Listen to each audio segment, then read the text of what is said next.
বলি, ফামাইয়া আমাল মিসকালা যাররাতিন খায়রান ইয়ারা, কোনো ব্যক্তি যদি জর্রা পরিমাণ অর্থাৎ ক্ষুদ্র থেকেও ক্ষুদ্র ভালো আমল করে, রব্বুল আলামিন সে আমলটাও কিয়ামতের দিন উত্তোলন করবেন। আর ওয়ামাইয়া আমাল মিসকালা যাররাতিন শাররান ইয়ারা, যদি ক্ষুদ্র থেকে ক্ষুদ্র টিনের চাল আছে না, টিনের চালে যদি একটু ফুটা হয়, দেখবেন যে ওই চাল দিয়ে আলো আসতেছে, রোদের আলোর একটু ঝিলিক, ওইখানে দেখবেন যে অনেকগুলা ধূলিকণা ঘোরাঘুরি করতেছে। এই অবস্থাতেও করতেছে, কিন্তু বোঝা যায় না, যখন আলোর রিফ্লেক্স আসে তখন বোঝা যায়। তো ওই যে ক্ষুদ্র যে ধূলিকণাগুলো কত ক্ষুদ্র, খালি চোখে দেখার মতো সুযোগ খুব কমই আছে। তো এর থেকেও যদি ক্ষুদ্র আমলও হয়, ভালো আমল কিংবা খারাপ আমল, এটাও রব্বুল আলামিন কিয়ামতের দিন জমিন থেকে তুলে নেবেন। ওইটা বিচারের সময় রব্বুল আলামিন ওইটা দিয়ে হিসাব নিকাশ করবেন। এইটাই সূরাতুল জিলজালের শেষ 2 আয়াতের বঙ্গানুবাদ। মুআজ্জাজ মুহতারাম, আমরা আসেন একটু কিয়ামতের দিনের কঠিন যে বর্ণনা যেখান থেকে শেষ হয়েছিল সেখান থেকে একটু আলোচনাটা টানি। সম্মানিত উপস্থিতি, রব্বুল আলামিন যেদিন কিয়ামত সংগঠিত করবেন, সেই দিন ইসরাফিল আলাইহিস সালাতুসসালামকে বলবেন সিংগায় ফু দিতে। প্রথম যখন ফুৎকার দিবেন তখন কি অবস্থাগুলো হবে, ভয়াবহ অবস্থা, যে অবস্থাগুলো বিগত 2 জমায় আমি আলোচনা করলাম। এটা প্রথম ফুৎকার। প্রথম ফুৎকার দিলে জমিনে কম্পন শুরু হবে, সবকিছু লণ্ডভণ্ড হয়ে যাবে। এবার দেখেন দ্বিতীয় ফুৎকার যখন ইসরাফিল আলাইহিস সালাতুসসালামকে রব্বুল আলামিন দিতে বলবেন, আল্লাহ রব্বুল আলামিন বলেছেন ওয়া তাকুনুল জিবালু কাল ইহনিল মানফুস। মুআজ্জাজ মুহতারাম, রব্বুল আলামিন বলেছেন এই যে বিশাল বিশাল যে পাহাড়গুলো, পৃথিবীর সর্বোচ্চ পর্বতশৃঙ্গ হচ্ছে মাউন্ট এভারেস্ট, বাংলাদেশের সর্বোচ্চ পর্বতশৃঙ্গ, সেটা থেকে শুরু করে গোটা বিশ্বে যত পর্বতশৃঙ্গ, যত পাহাড় ছোট বড় যা আছে, সব কিছু রব্বুল আলামিন গোটা জমিন সহ ওল্টাই দিয়ে একেবারে আষাঢ় মেরে চূর্ণ বিচূর্ণ করে দিবেন। শুধু তাতেই শেষ না, আল্লাহ রব্বুল আলামিন বলেছেন ওয়া তাকুনুল জিবালু কাল ইহনিল মানফুস, এই পাহাড়গুলো ধুলার মতো উড়ে যাবে। যে পাহাড়গুলোকে রব্বুল আলামিন জমিনে পেরেক হিসেবে রেখেছেন, এই পাহাড়গুলো আমরা উপরে যত উঁচা দেখি, মাটির নিচেও কিন্তু অতটাই আছে। এই পাহাড়গুলোকে রব্বুল আলামিন পেরেক হিসেবে ব্যবহার করেছেন যেন এই জমিনটা কম্পিত না হয়, জমিনটা স্থির থাকে। এই জন্য রব্বুল আলামিন এই পাহাড়গুলো দিয়েছেন। আমার মুসলমান ভাইরা, তাহলে যদি পাহাড়ের এই অবস্থা হয়, আমরা বিশাল বিশাল যে ইমারতগুলো তৈরি করতেছি, বিশাল বিল্ডিং গুলো, এই যে বুর্জ খলিফা কত উঁচু, পৃথিবীর সব থেকে বড় টাওয়ার এটা, বাংলাদেশে কত বড় বড় উঁচু উঁচু বিল্ডিং, মাশাআল্লাহ, অনেকের হালাল টাকায় আবার অনেকের কালো টাকায়। যাই হোক, যে টাকাই হোক, কিয়ামতের দিন আল্লাহ রব্বুল আলামিন এই যে সবগুলোকে ধূলিসাৎ করে ফেলবেন। আপনি একবার ভাবেন, আপনি পৃথিবীতে শ্রম দিলেন, সময় ব্যয় করলেন, মেধা খরচ করলেন, অর্থ খরচ করে আপনি বিশাল অট্টালিকাগুলো তৈরি করলেন। যদি হালাল পথে হয় আলহামদুলিল্লাহ, সেটা ভিন্ন বিষয়। যদি হারাম পন্থায়ও হয়, হালাল হোক বা হারাম হোক, যে পন্থাতেই ওটা তৈরি হোক, রব্বুল আলামিন কিয়ামতের দিন এগুলোকে ধূলিসাৎ করে দিবেন। তাহলে এটার কোনো মূল্য থাকলো বাহ্যিক জীবনে, পার্থিব জীবনে কোনো একটা মূল্য থাকলো আপনারা বলেন? এখন যদি বিশাল অট্টালিকায় কেউ থাকে, বুর্জ খলিফায় থাকে, বা বুর্জ খলিফার মতো বিশাল বিল্ডিং এর মালিকও হয়, কিন্তু ঈমান যদি পাকা না থাকে, রব্বুল আলামিনের কাছে কোনো মূল্য আছে? দুনিয়াতে হ্যাঁ সম্মান পাইতে পারেন, অর্থবিত্ত থাকলে অথবা দুনিয়াতে ক্ষমতা থাকলে সম্মান পাইতে পারেন, কিন্তু কিয়ামতের দিন রব্বুল আলামিন যদি বলেন যে ও বান্দা, তোমার কোনো মূল্য আমার কাছে নাই, সেই দিনের মতো অসহায় আর কেউ কি হবে? সেই দিন যে অসহায়, এরকম অসহায়ত্ব ফিল হবে, দুনিয়াতে মনে হয় যে এত সফলতা, এর কোনো মূল্য নাই সেদিন অসহায়ত্বের কাছে। আমার মুসলমান ভাইরা, এই জন্য রব্বুল আলামিন বলেছেন কুল্লু মান আলাইহা ফান ওয়া ইয়াবকা ওয়াজহু রাব্বিকা যুল জালালি ওয়াল ইকরাম। এ পার্থিব জীবনে যা কিছু আছে সব কিছু হয়ে যাবে লয়, থাকবেন তো তিনি প্রভু চির অনন্ত অক্ষয়। ও মুসলমান আল্লাহর বান্দারা, পৃথিবীতে আপনি যা কিছু দেখতেছেন, আপনার চক্ষু যত দূর যায়, আপনি যা কিছুই দেখতেছেন এটা আমরাই সৃষ্টি করি, কিংবা রব্বুল আলামিন তিনি নিজেই সৃষ্টি করে দিয়েছেন। আপনি যেটাই দেখবেন আল্লাহ রব্বুল আলামিন বলেছেন, ও মুসলমান, আল্লাহ রব্বুল আলামিন বলেছেন পৃথিবীতে যা কিছু দেখো সব কিছু একদিন ধ্বংস হয়ে যাবে। যত কিছুই থাক না কেন, যত কোটি টাকার সম্পদই থাক না কেন, সব কিছু ধ্বংস হয়ে যাবে। রব্বুল আলামিন বলতেছেন ওয়াইয়াবকা ওয়াজহু রব্বিকা যুল জালালি ওয়াল ইকরাম।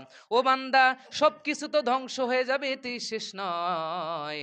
আমি আল্লাহ রব্বুল আলামিন চিরঞ্জীব চিরস্থায়ী, আমি রব্বুল আলামিন থাকবো, আসি, থাকবো, যত দিন পৃথিবী থাক কিংবা না থাক, আমি আল্লাহ রব্বুল আলামিন অবশ্যই অবশ্যই থাকবো। ও মুসলমানের থেকে বোঝা গেল পার্থিব জীবনে যা কিছু আছে একেবারেই তুচ্ছ।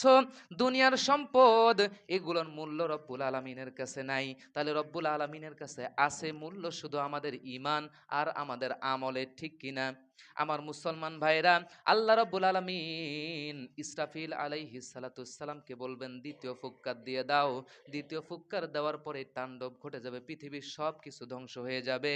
রব্বুল আলামিন তখন দুনিয়াকে সম্বোধন করে বলবেন, ইয়া দুনিয়া, হে দুনিয়া, আইনা ইমারুকি, তোমার উপরে অবস্থিত বিশাল বিশাল বিল্ডিং গুলো আজকে কোথায়? তোমার উপরে অবস্থিত আজকে বুর্জ খলিফা কোথায়? তোমার উপরে অবস্থিত আজকে টুইন টাওয়ার কোথায়? দুনিয়াকে জিজ্ঞেস করবে। আল্লাহ রব্বুল আলামিন দুনিয়াকে জিজ্ঞেস করবে, কিন্তু এই যে দুনিয়ার থেকে জবাব কেউ দিবে, জবাব দেওয়ার কেউ নাই। রব্বুল আলামিন এরপর বলবেন আইনা আশজারুকি, ও দুনিয়া, তোমার উপরে অবস্থিত বিশাল বিশাল গাছপালাগুলো কোথায়? এত বড় জঙ্গল, এগুলো কোথায় গেল? তোমার উপর অবস্থিত এতগুলো গাছপালা, এগুলো কোথায় গেল? রব্বুল আলামিন জিজ্ঞেস করবেন। এরপর আল্লাহ রব্বুল আলামিন জিজ্ঞেস করবেন আইনা আইনা ইয়া দুনিয়া, আইনা আনহারুকি, হে দুনিয়া, তোমার বুকে বহমান এই যে নদীগুলো, সাগরগুলো আজকে কোথায়? এই যে বিশাল বিশাল সাগর, প্রশান্ত মহাসাগর, আটলান্টিক মহাসাগর, আবার বিশাল বিশাল নদী, পদ্মা, মেঘনা, যমুনার মতো নদী, এর থেকেও বড় বড় নদী। রব্বুল আলামিন বলবেন ইয়া দুনিয়া, আইনা আনহারুকি, তোমার পৃথিবীতে তোমার বুকে বহমান এই নদীগুলো আজকে কোথায়? আল্লাহ রাব্বুল আলামিন আবার বলবেন ইয়া দুনিয়া, আইনাল জাব্বারিন, পৃথিবীতে অবস্থানরত সেই জালিম ব্যক্তিগুলো কোথায়, যারা বেইনসাফ করেছে, তোমার উপরে জুলুম করেছে, একজন আরেকজনের উপরে জুলুম করেছে। দুনিয়াকে সম্বোধন করে রব্বুল আলামিন বলবেন আইনা জাব্বারিন, পৃথিবীতে অবস্থিত সেই জালিমেরা আজকে কোথায়? জবাব দেওয়ার কেউ থাকবে না। রব্বুল আলামিন তখন বলবেন লিমানিল মুলকুল ইয়াউম, আজকে এই দুনিয়াতে লিমানিল মুলকিল ইয়াউম, আজকে ক্ষমতা কার? আল্লাহ রব্বুল আলামিন জিজ্ঞেস করবেন দুনিয়াকে। সুতরাং আজকে ক্ষমতা কার? আমরা কেউ জবাব দেওয়ার মতো থাকবো না, কারণ দুনিয়াতে কিছুই থাকবে না, সব কিছু ধ্বংস হয়ে যাবে। রব্বুল আলামিন নিজেই নিজেই জবাব দিবেন লিল্লাহিল ওয়াহিদিল কাহ্হার। আজকে কিছুই নাই, বরং সেদিনের ক্ষমতা থাকবে কার? আপনারা একটু বলেন তো। সেদিনের ক্ষমতা থাকবে আল্লাহ রব্বুল আলামিনের। ও মুসলমান আল্লাহর বান্দারা, আজকে দুনিয়াতে আমরা ক্ষমতা পেয়ে একজন আরেকজনের উপরে জুলুম করি। আজকে দুনিয়াতে আপনার উপর বিচারের ক্ষমতা দেয়া হয়েছে, আপনি হয়তোবা গ্রামের মাতব্বর, আপনার এই বিচারের জন্য ডেকে নেওয়া হয়েছে। আপনি আপনার রক্তের সম্পর্কের টানে, কিংবা আপনি আপনার আত্মীয়তার সম্পর্কের টানে, কিংবা আপনার জ্ঞাতিগোষ্ঠীর সম্পর্কের টানে আপনি সেখানে সঠিক বিচার করেন নাই, ন্যায় বিচার করতে পারেন নাই। নিঃসন্দেহে জেনে রাখেন কিয়ামতের দিন রব্বুল আলামিনের কাছে আপনাকে অবশ্যই জবাবদিহি করা লাগবে। ও মুসলমান আল্লাহর গোলাম, দুনিয়াতে আল্লাহ রব্বুল আলামিন হয়তোবা সাময়িক একটু আপনাকে ক্ষমতা দিয়েছে, মেম্বারের ক্ষমতা। আপনি এই ক্ষমতার প্রয়োগে বিধবা ভাতা, স্বামী নিগৃহীতা ভাতা, মাতৃভাতার মতো ভাতা করে দিতে চেয়ে কিছু মাল পানি আপনি ধান্দা করেছেন। জেনে রাখেন কাল কিয়ামতের দিন রব্বুল আলামিন এর জন্য আপনাকে ধরবে। আপনাকে চেয়ারম্যানের ক্ষমতা দেওয়া হয়েছে, আপনি টিয়ার কাবি খারাপ টাকা সব মেরে দিয়েছেন। আপনাকে রাস্তার কন্ট্রাক্টরি দেওয়া হয়েছে, বিল্ডিং এর কন্ট্রাক্টরি দেওয়া হয়েছে। আপনি রডের বদলে বাঁশ দিয়েছেন, 10 ফিট রাস্তারে আপনি ছোট করে 9 ফিট রাস্তা বানিয়ে দিয়েছেন। 6 ইঞ্চি পাথরের ঢালাইকে 4 ইঞ্চি করে দিয়েছেন। ও মুসলমান, আপনাকে দুনিয়ার ক্ষমতা দিয়েছে রব্বুল আলামিন, রাষ্ট্রের ক্ষমতা দিয়েছে। আপনি এই ক্ষমতার অপব্যবহার করে হাজারো আলেমকে আপনি অন্ধকারের মধ্যে, কারাঘরের মধ্যে রেখেছেন। হাজারো আলেমের হাতে হাত কড়া পড়ায়া, গলায় দড়ি পড়ায়া ফাঁসির কাস্টে ঝুলাইছেন। নিঃসন্দেহে জেনে রাখেন কিয়ামতের দিন একদিন রব্বুল আলামিন নিঃসন্দেহে সব কিছুর বিচার করবে। আপনারে দুনিয়াতে ক্ষমতা দিয়েছে, আপনি মনে করলেন এই ক্ষমতা পাওয়ার পর আমি সকল ক্ষমতার মালিক হয়ে গেলাম। আমরা তো তাই বলি, নিঃসন্দেহে সকল ক্ষমতার মালিক, সকল ক্ষমতার উৎস জনগণ। যদিও বা এটা শিরকি একটা আকীদা, কিন্তু আমরা বলি সকল ক্ষমতার উৎস জনগণ। ও মুসলমান, আজকে ক্ষমতা পেয়ে আপনি অপব্যবহার করেছেন। আপনি ক্ষমতা পেয়েছেন, আপনি কলমের খোঁচায় দুর্নীতি করেছেন, হাজার হাজার কোটি টাকা আত্মসাৎ করেছেন। আপনি ক্ষমতা পেয়েছেন, আপনি বিচারের রায় লিখতে গিয়ে একটা নিরপরাধ মানুষকে অন্ধকারের ভিতরে, অন্ধকার কুটিরের ভিতরে জেলখানার মধ্যে রেখেছেন। একটা নিরপরাধ মানুষকে ফাঁসির কাস্টে পর্যন্ত আপনি ঝুলাইছেন। একটা অপরাধীকে আপনি খালাস দিয়েছেন। নিঃসন্দেহে জেনে রাখেন কিয়ামতের দিন রব্বুল আলামিন অবশ্যই অবশ্যই আপনারে পাকড়াও করবেই। কারণ আমি এর আগে একদিন বলেছিলাম, বিগত জুম্মায় বলেছি, আমরা যা করি জমিন সব কিছু রেকর্ড করে রাখে। জমিন সব কিছু সেদিন বের করে দিবে। জমিন বলবে, ইয়া রব্বুল আলামিন, আমার ভিতরে যত খবর আছে আমি সব প্রকাশ করে দিলাম। আজকে এই খবরগুলো নিয়ে আপনি আপনি যা বিচার করা দরকার আপনি আজকে সেই বিচার করে রাখেন। ও মুসলমান আল্লাহর বান্দারা, কিয়ামতের দিন রব্বুল আলামিন যখন এই বিচারের জন্য এই আমল নামাগুলো আমাদের সামনে উপস্থিত করবেন, আল্লাহ রব্বুল আলামিন যখন আমাদেরকে জিজ্ঞেস করবেন, ও বান্দা কি খবর, তুমি এগুলো করেছো কিনা, সেই দিন আমাদের অস্বীকার করার কোনো সুযোগ নাই। ও মুসলমান, আমরা দুনিয়াতে ছোটখাটো পাপগুলোকেও পাপ মনে করি না। কেউ একজন একটা অপরাধ করেছে, আপনি তার বিরুদ্ধে গীবত করলেন, সমাজের মধ্যে বুঝি এমন নাই? আছে, আপনাদের সমাজেও আছে। আল্লাহ মাফ করুক। এবার শুনেন, গীবত যদি আপনি করেন, কোনো ব্যক্তি যদি আপনার গীবত করে, আস্তে করে আপনি যদি জানতে পারেন, আস্তে করে তারা ডেকে নিবেন, ভাই বা বাবা বা চাচা যেই হোক, তারা ডেকে নিবেন। কষ্ট করে গাড়ি ভাড়া দিয়ে এখান থেকে রংপুরে যাবেন, কাচ্চি ভাই থেকে কাচ্চি নিয়ে এসে তারা খাওয়াবেন। কেন হুজুর, কেন? কারণ দুনিয়াতে আপনার হক নষ্ট করলো, আপনি তার থেকে সম্মান পাওয়ার অধিকার রাখেন, কিন্তু আপনার হক নষ্ট করলো, আপনার গীবত করলো, সে আপনার ক্ষতি করে নেই, বরং আপনার লাভ করলো। কারণ কিয়ামতের দিন আল্লাহ রাব্বুল আলামিনের আদালতে যখন আপনি মামলা দিবেন, ইয়া রব্বে কারীম, দুনিয়াতে আমার হক নষ্ট করেছে, আমার গীবত করেছে, দোষ আমার ছিল, ঠিক আছে, কিন্তু গীবতের বিধান তো তুমি রব্বে কারীম দিয়েছো, কিন্তু সে গীবতের বিধান মানে নাই। তারপরেও হাজারো মানুষের সামনে, কিংবা 10 জন 5 জন, 1 জন 2 জন মানুষের সামনে আমার নামে গীবত করেছে, আমার সম্মানকে নষ্ট করেছে। ইয়া রব্বে কারীম, আজকে তোমার আদালতে বিচার দিলাম, তুমি এর সঠিক বিচার করো। আল্লাহ রব্বুল আলামিন তখন ওই বান্দাকে ডেকে বলবেন, বান্দা কি খবর? এখন তো সুযোগ নাই অস্বীকার করার, কোনো সুযোগ নাই। এখন অস্বীকার করলেও কোনো লাভ হবে না। তখন আপনি যখন বলবেন, আল্লাহ আজকে আমি এর বিনিময় চাই, সেদিন বিনিময় কি হবে? টাকা পয়সা, কি হবে? আপনি বলবেন, আল্লাহ এর বিনিময় চাই, আমার যে গীবত করেছে, আমার সম্মানকে নষ্ট করেছে, তাহলে সে আমার গুনাহগুলো নিয়ে নেক, ওর নেকিগুলো আমারে দিয়ে দেখ। আল্লাহ রব্বুল আলামিন বলবে, বান্দা যেহেতু তুমি বান্দার হক নষ্ট করেছো, আমি রব্বুল আলামিনের হক নষ্ট করলে হয়তোবা আমি ক্ষমা করতে পারতাম, কিন্তু বান্দার হক যখন তুমি নষ্ট করেছো, বান্দা যদি না মানে আমার কিচ্ছু করার নাই। সুতরাং সে চাচ্ছে তোমার নেকিগুলো তারে দিয়ে দাও, আর তুমি তার গুনাহগুলো নিয়ে নাও, তাছাড়া এই মামলা নিষ্পত্তি করা সম্ভব না। ও মুসলমান, যদি নেকি থাকে ওই ব্যক্তি নেকি দিয়ে দিবে, আর যদি না থাকে তাহলে আল্লাহ রব্বুল আলামিন বলবে তাহলে তুমি এর গুনাহগুলো নিয়ে নাও, আমি আল্লাহ রব্বুল আলামিন নিজ ক্ষমতা বলে নিজ পাওয়ারে তার আমল নামায় আমি নেকি দিয়ে দিব। তাহলে বোঝা গেল মুসলমান, যদি কেউ গীবত করে তাহলে তারে কাচ্চি ভাই থেকে কাচ্চি নিয়ে এসে খাওয়া আমাদের উপর নৈতিক দায়িত্ব কিনা? বোঝে নাই, কথা বোঝেন নাই। তারে আস্তে করে ডেকে, না হলে যদি তা না পারেন আস্তে করে ডেকে মোড়ে নিয়ে যাবেন, দোকানে গিয়ে বলবেন চাচা তুমি তো আমার বড় উপকার করেছো, জান্নাতে যাওয়ার রাস্তা আমারে সহজ করে দিয়েছো, আমি হয়তোবা 10 হাত গেছিলাম, তুমি 20 হাত আমারে জান্নাতের দিকে নিয়ে গেছো, আসো তোমার একটু চা খাওয়াই। যদি নাও যায়, টানি টুনি যদি নিয়ে নাও যায়, আস্তে করে পকেটের মধ্যে 10টা টাকা দিয়ে দিবেন, ঢুকাই দিবেন যে 10 টাকা দিয়ে চা খেয়ে নিস, আর আমি যেন জান্নাতে আরো যাইতে পারি এই ব্যবস্থা করে রাখো। ও মুসলমান, গীবত করলে এর কি পরিণতি হয় আমি এর আগে বলেছি, এই জন্য এই বিষয়ের উপর আলোচনা করলাম না। তবে কোনো ব্যক্তি যদি আপনার নামে গীবত করে আপনার লস নাই, কাল কিয়ামতের দিন রব্বুল আলামিনের দরবারে যখন মামলা দিবেন, আল্লাহ রব্বুল আলামিন নিঃসন্দেহে ফয়সালা করবে।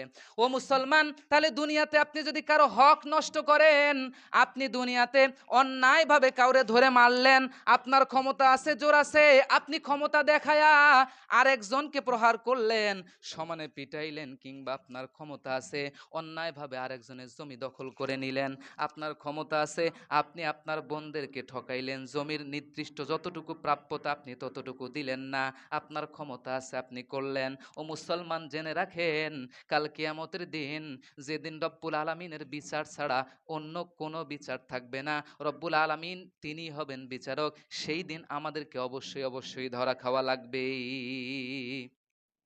আর আমরা দুনিয়াতে যা করেছি আমাদের মুখ বন্ধ হয়ে যাবে। রব্বুল আলামিন বলেছেন আল ইয়াউমা নাখতিমু আলা আফওয়াহিহিম ওয়া তুকাল্লিমুনা আইদিহিম ওয়া তাশহাদু আরজুলুহুম বিমা কানু ইয়াকসিবুন।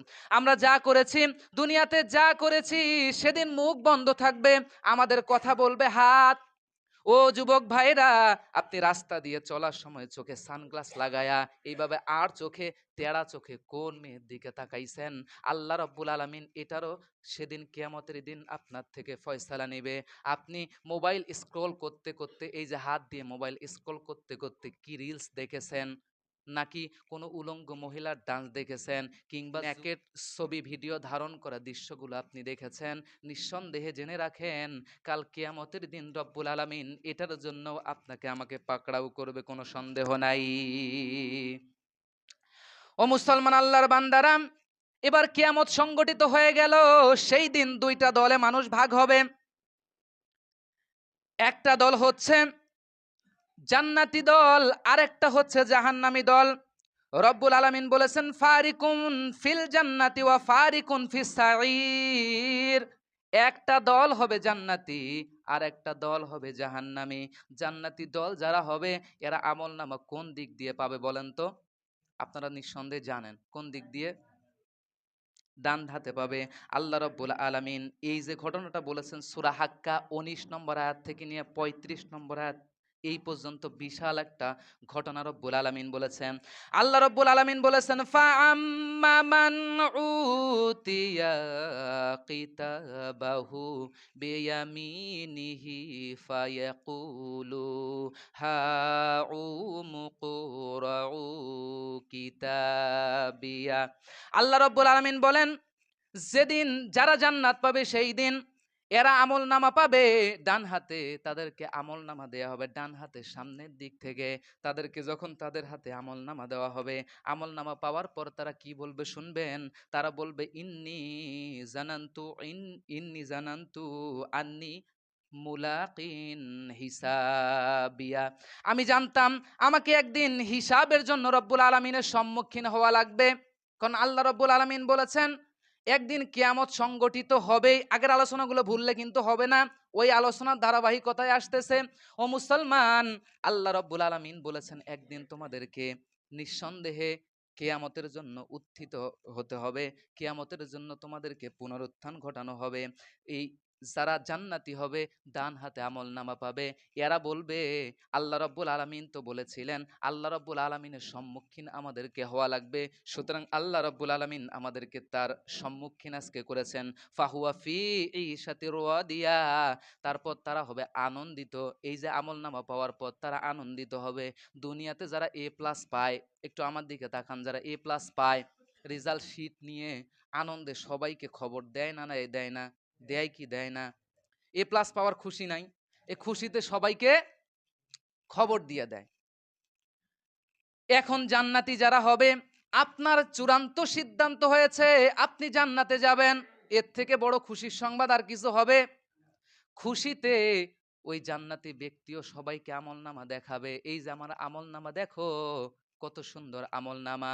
ফি জান্নাতিন আলিয়া, আমার ফয়সালা হয়েছে উচ্চতম মর্যাদার জান্নাতে।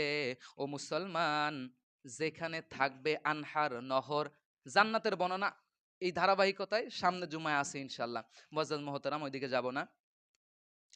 তাহলে যারা সেই দিন আমল নামা পাবে ডান হাতে সামনের দিক থেকে, আমরা দোয়া করি আল্লাহ রব্বুল আলামিন আমাদের সকলের নসিবে ডান হাতে সামনের দিক থেকে আমল নামা পাওয়ার তৌফিক দিন, বলি আমিন। ও মুসলমান, যদি আমরা আশা করি ডান হাতে আমল নামা পাবো, তাহলে আমাদের কি সেই অনুযায়ী আমল করার দরকার বলেন তো, আছে না নাই? অবশ্যই আছে। ও মুসলমান, এরপর যারা হবে ওয়া ফারিকুন ফিস সাঈর, যারা জাহান্নামী হবে, এরা আমল নামা পাবে পিছন দিক থেকে, বাম হাতে। কোন হাতে? বাম হাতে। কোন দিক থেকে? পিছন দিক থেকে। তারা সেদিন আমল নামা পাওয়ার পর তারা বলবে ওয়ালাম্মা আদুরিমা হিসাবিয়া, আমার যে হিসাব হবে, আমার আজকে যে হিসাব নিকাশের জন্য আমাকে আল্লাহ রব্বুল আলমিনের মুখাপেক্ষী হওয়া লাগবে, আমি তো এটা জানতামই না। মিথ্যা বলতেছে না? আল্লাহ রব্বুল আলমিন বলেছেন যে তোমাকে হিসাবের জন্য আমার মুখাপেক্ষী হওয়া লাগবে, কিন্তু তারা সেদিন অস্বীকার করবে। তারা বলবে আমাকে যে আল্লাহ রব্বুল আলমিনের সামনাসামনি হিসাবের জন্য দাঁড়াইতে হবে, এটা তো আমি জানতামই না। এরপর তারা আফসোস করে বলবে ইয়া লাইতাহা কানাতিল কাদিয়া, হায় আজকে আমার এই আমলনামা যদি আমি বাম হাতে যে আমলনামা পেয়েছি, আমলনামা পাওয়ার পর তো কাউকে দেখাবেই না। কোনো ব্যক্তি যদি দুনিয়াতে ফেল করে, মনে করেন এসএসসি কিংবা ইন্টারমিডিয়েট পরীক্ষায় সে ফেল করেছে, এখন কি কাউকে এটা আনন্দের চোটে সে বলে বেড়াবে? যতক্ষণ আপনি খোসাই খোসাই তারে বলে বের না করবেন, সে বলবেই না। কারণ আপনি যদি খোসান, কিরে ভাতিজা হোক বা ভাই হোক, বাবা কি খবর তোমার, তুমি যে পরীক্ষা দিছিলা ঘটনা কি? আরে চাচা হইছে। কি হয়েছে? আরে হইছে ভাই। কি হয়েছে? হইছে এক সাবজেক্টে ফেল। মানে অনেকক্ষণ পর আপনি খোসাইলেন, তারপর সে বলবে।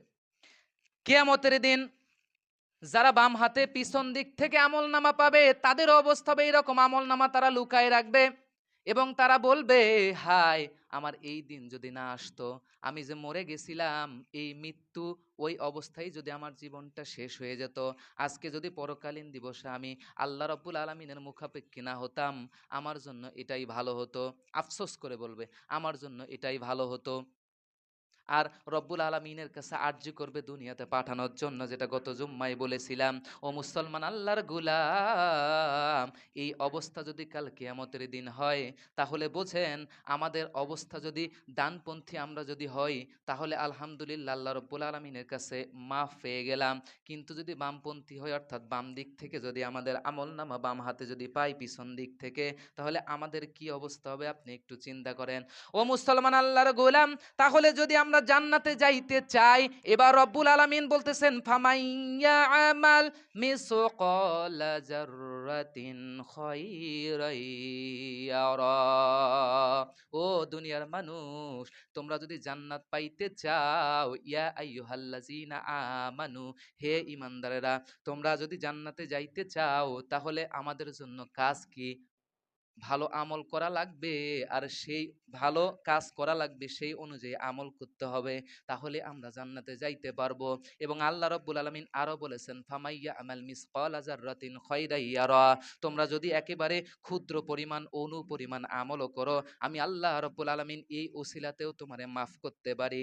তাহলে এই আয়াত দ্বারা আল্লাহ রাব্বুল আলামিন ক্ষুদ্র ক্ষুদ্র আমলগুলো, ক্ষুদ্র ক্ষুদ্র নেক কাজগুলো করার জন্য উদ্বুদ্ধ করতেছেন, আমাদেরকে উৎসাহিত করতেছেন। যদি কথা বুঝে থাকেন বলেন তো ঠিক কিনা? বুঝতে পারছেন? আল্লাহ রাব্বুল আলামিন এটা না বললেও পারতেন, কিন্তু আল্লাহ রাব্বুল আলামিন বলতেছেন ফামাইয়া আমাল মিসকালা যাররাতিন খায়রান ইয়ারা, ও আমার বান্দারা, ছোট্ট একেবারে ক্ষুদ্র কণার মতো যদি তোমরা আমলও করে থাকো, আমি আল্লাহ রাব্বুল আলামিনের কাছে এটা তোমাদের জন্য নাজাতের জরিয়া হয়ে যাইতে পারে। সুবহানাল্লাহি ওয়া বিহামদিহি। আমার মুসলমান ভাইরা, একটা ঘটনা মনে পড়ে গেল, এটা একটা হাদিস। একজন পতিতা মহিলা, সে রাস্তা দিয়ে যাচ্ছে, এখন দেখলো যে একটা কুকুর অত্যন্ত তৃষ্ণার্ত, প্রচন্ড গরমের দিন তো, রোদের মধ্যে পানি না পেয়ে হাঁপাচ্ছে। ওই মহিলার মনে দয়ার উদয় হলো, দয়ার আবির্ভাব হলো। সে চিন্তা করলো, যাচ্ছি যখন, পাশে কুয়া, একটু কুকুরটারে কিছু খাওয়াই যায়, পানি একটু খাওয়াই যায়। কুয়া থেকে পানি তুললো, তুলে কুকুরটারে খাওয়াইলো। আল্লাহ রাব্বুল আলামিন বলেছেন, ইরহাম ফিল আরদি ইয়ারহামুকুম মান ফিস সামা, এটাও হাদিস। দুনিয়াতে বিচরণশীল প্রত্যেকটা প্রাণীর প্রতি তোমরা অনুগ্রহ করো, দয়া করো, আকাশের মালিক তোমাদের প্রতি দয়া করবেন, অনুগ্রহ করবেন। এই যে দুনিয়ার প্রাণীটা, একটা কুকুর যদিও বা নাপাক বস্তু, কিন্তু প্রাণী, তার প্রতি দয়া দেখালো আল্লাহ রাব্বুল আলামিনের কাছে, তার এই আমলটা এত পছন্দ হয়েছে। ইন্নামাল আমালু বিল খাওয়াতিম, শেষ আমল গ্রহণযোগ্য। আল্লাহ রাব্বুল আলামিন তার ওই সর্বশেষ আমলটাকে এত পছন্দ করেছে, এই আমলের জন্য রাব্বুল আলামিন তাকে জান্নাত দিয়ে দিয়েছে। সুবহানাল্লাহ। আগামী কালকে বলিয়েন থাক। আমার মুসলমান ভাইয়েরা, তাহলে দেখেন, সারা জীবন সে পতিতা ছিল, যা করেছে, যা গুনাহ করেছে, ফয়সালা অবশ্যই জাহান্নাম হয়ে যায়, কিন্তু সর্বশেষ একটা ভালো কাজ করলো, যার কারণে আল্লাহ রাব্বুল আলামিন তার ফয়সালা জান্নাত দিয়ে দিল। ফামাইয়া আমাল মিসকালা যাররাতিন খায়রান ইয়ারা, এটাই হচ্ছে ক্ষুদ্র আমল, এটাই হচ্ছে ছোটখাটো আমল। আমার মুসলমান ভাইরা, এরপর আপনি যখন রাস্তা দিয়ে যাবেন, দেখবেন যে রাস্তার মধ্যে একটা ডাল পড়ে আছে, কাটা পড়ে আছে রাস্তার মধ্যে, কিংবা ইটের ঢেলা হচ্ছে, তারপরে হচ্ছে আপনার পাথর পড়ে আছে, এগুলো একটু সরাই দিবেন। ছোটখাটো আপনি কিয়ামতের দিন যখন আমল নামা পাবেন, দেখবেন আল্লাহ, আমি তো আমল করে আসছি কথার কথা 1 কোটি, এখন আমার আমল নামা 5 কোটি হয়ে গেছে, কারণ কি? এখন আল্লাহ বলবে, তুমি যে এই যে এগুলো এগুলো করছিলা, আমি আল্লাহ রাব্বুল আলামিন তো বলেছি ক্ষুদ্র আমলগুলো ফেলে দিব না, এগুলো তুলে নিব তোমাকে নাজাত দেওয়ার জন্য। মুসলমান ভাইরা, তাহলে আল্লাহ রাব্বুল আলামিন বলেছেন, ফামাইয়া আমাল মিসকালা যাররাতিন খায়রান ইয়ারা, ক্ষুদ্র ক্ষুদ্র আমলগুলো আল্লাহ রাব্বুল আলামিন কিয়ামতের দিন তুলে নিবেন এবং আমাদের নাজাতের মাধ্যম বানাই দিবেন। এরপর দেখেন, ওয়ামাইয়া আমাল মিসকালা যাররাতিন শাররান ইয়ারা, এখন ক্ষুদ্র আমল তো ভালো আমল গেল, এখন ক্ষুদ্র আপনি খারাপ আমল করেছেন, এইটার জন্য আল্লাহ পাক পাকড়াও করবেন কিনা? ভালো আমল যদি তুলে দেয় আমাদের আমল নামায়, তাহলে খারাপ আমলের জন্য আল্লাহ পাকড়াও করবে না? কাউকে অজান্তে মনে কষ্ট দিয়ে ফেলছেন, আল্লাহ রাব্বুল আলামিন এটার জন্য ধরবে না? অবশ্যই ধরবে। আপনি রাস্তা দিয়ে যাওয়ার সময় দেখবেন কিছু কিছু মানুষের বদ অভ্যাস আছে, কি? রাস্তা দিয়ে যাওয়ার সময় হাতে একটা লাঠি, দেওয়াল ঘষতে ঘষতে ঘষতে ঘষতে যায়। অভ্যাস নাই? আরে একটা লোক বাড়িতে রং করছে দেওয়ালে, সুন্দর রং, ঘষতে ঘষতে গেছে, দাগ হয়ে গেছে। আপনি মনে করছেন এটা কি হবে, এটা তো কোনো গুনাই না। মরে দেখেন কিয়ামতের দিন আল্লাহ রাব্বুল আলামিন এটার জন্য আপনাকে ধরবে। এখন একজন বাড়িতে সুন্দর রং করছে, আপনি ওখানে যা পোস্টার লাগাইছেন, মাহফিলের পোস্টারই হইল, আপনাকে লাগানোর অধিকার কে দিয়েছে? আপনি তার বাড়িতে, তার দেওয়ালের মধ্যে মাহফিলের পোস্টার লাগাইলেন, সে তো রং করছে পয়সা খরচ করে। এখন বলবেন হুজুর ভালো কাজের জন্য, তো ভালো কাজের জন্য তার পারমিশন নেন, না নিয়ে আপনি লাগাইলেন, এটা অধিকার তো আপনাকে দেওয়া হয়নি। এগুলোর জন্য আল্লাহ ধরবে। খারাপ নিয়েন না যে হুজুর মাহফিলের জন্য তো লাগাইছি, মাহফিলের জন্য লাগাইছেন, ওখানে কেন? আপনি রাস্তা দিয়ে দড়ি টাঙায়া সেখানে দেন, থাম্বায় দেন, পোলের মধ্যে দেন, তাই না? আরেকজনের দেওয়ালে লাগানোর তো অধিকার আপনার নাই।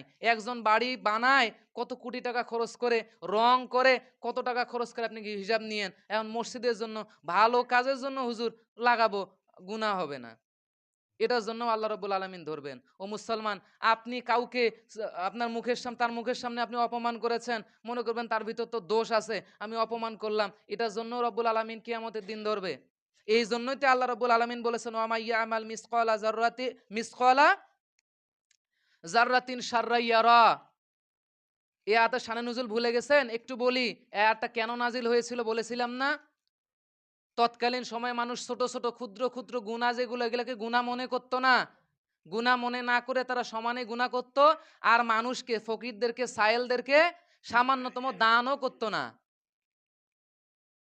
তাহলে আমরা পৃথিবীতে যা করব সবকিছু করব কার উদ্দেশ্য, কার সন্তুষ্টির জন্য? আল্লাহ রাব্বুল আলামিনের সন্তুষ্টির জন্য। আমরা যেটা বর্জন করব এটাও আল্লাহ রাব্বুল আলামিনের সন্তুষ্টির জন্য। আল্লাহর সন্তুষ্টির জন্য আমরা করব, কিন্তু লাভ হবে আমাদের। ভালো কাজটা আল্লাহ রাব্বুল আলামিন আমাদের ভালো আমলনামার ভিতরে তুলে দিয়ে আমাদের ফয়সালা জান্নাত করে দিবেন। আর আল্লাহ রাব্বুল আলামিনকে ভয় করে আমরা, আল্লাহ রাব্বুল আলামিনকে ভয় করে আমরা গুনাহ থেকে বেঁচে থাকব, লাভ আমাদের। জাহান্নাম থেকে আমরা দূরে থাকব। আল্লাহ রাব্বুল আলামিন আমাদের সকলকে বোঝার তৌফিক দান করুন। এই আয়াতের, এই সূরার উপর বিগত ৩ জুম্মা থেকে যতগুলো আলোচনা করা হলো, আল্লাহ রাব্বুল আলামিন আমাদের সকলকে এর উপর যথাযথ আমল করার তৌফিক দান করুন। সকলে বলে আমিন। ওয়া আখিরু দাওয়ানা আনিল হামদুলিল্লাহি রাব্বিল আলামিন। আসসালামু আলাইকুম ওয়া রাহমাতুল্লাহ।